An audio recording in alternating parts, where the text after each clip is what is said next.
The first speech that every Toastmaster gives is called an icebreaker. It's a 4 to 6 minute speech about pretty much yourself and what brought you to this moment. It was about 2.5 years ago, and it was myself and a couple other women that were looking to form a club. We were meeting with a gentleman who was at the time a club growth director for the local Toastmasters district. And he explained the format of meetings, how there's a master of ceremonies called the Toastmaster, and there's someone who times the speeches, makes sure no one speaks too long. There's an counter who counts those filler words, like, you know, so. And grammarian who listens for improper use of the English language. And also we have impromptu speaking, so someone who will lead the table topics portion of the meeting. And then we have the speakers and evaluators. So for every prepared speech given, he or she will have an evaluator who will give a verbal and a written evaluation. Because in connection with being your best self, part of what Toastmasters does is it praises you on your speech that you delivered, but it also offers 1 or 2 points or suggestions for improvement, opportunities that you can take if you want to and consider to become a better speaker.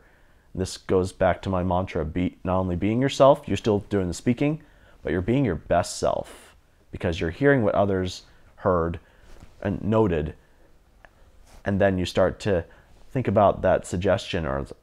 So in my case, I would lick my lips a lot when I was first speaking. Now I'm more mindful of that. Okay, I'm not going to be licking my lips when I'm speaking.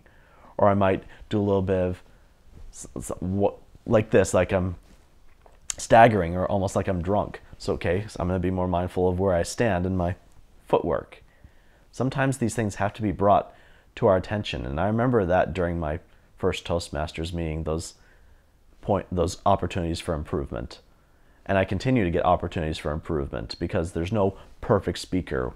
What looks great to one person might look to be improved from another's perspective. And people with autism might not be very open to change or suggestions from others, but I am. So that's why I think young people with autism, if they are more open to suggestions or the opinions of others, they too can be better off. It was every speech, the first speech that every Toastmaster gives is called an icebreaker. It's a 4 to 6 minute speech about pretty much yourself and what brought you to this moment. For me, I talked about being diagnosed. I talked about going through my life in school and my work that I did, and ended with, because I knew when I joined Toastmasters that I wanted to do speaking about autism full time, that this is what I want to do with my life going forward. I've been in accounting, but I've had a change in my life, and I want to work towards a greater good by talking to audiences about autism and tell my story.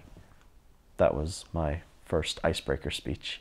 My positive, constructive criticism or feedback was that it was very motivational and that I was coming from a great background, and that it was very, very moving to hear the struggles I'd been through and to hear that I had come out on top.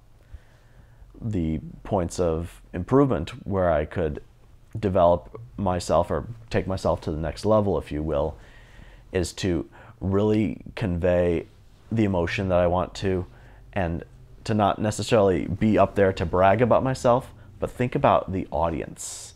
What do the audience want to hear? What are they looking to gain from you?